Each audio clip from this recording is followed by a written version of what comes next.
Вториот извештај на ПРИБ е одличен всушност. Е супер остар, кај што треба да е остар. Како што знаете, он проценува дека нема процес судски околу обвинувањата на СЈО, што е критика насочена кон блокадата во судството, што става основа понатака за деблокада на тоа судството, на судството всушност, и дава основа за ова што и комисијата и владата планира да го направи.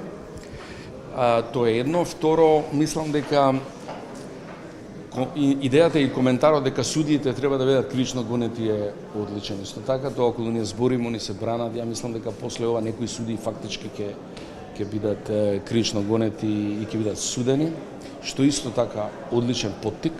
Сега, вие не можете да очекувате локацијата на блокадите е во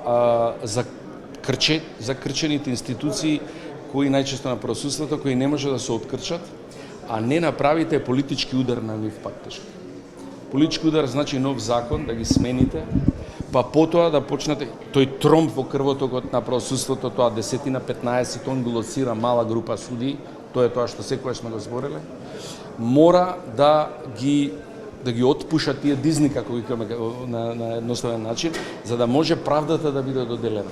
Сега он всушност и во извештајот всушност дава поттик на тој проект кој тече сега и со оваа стратегија за реформи, со овие закони и веројатно после локалните избори и со парламентарната акција на промена законите. Тоа он дава поттик.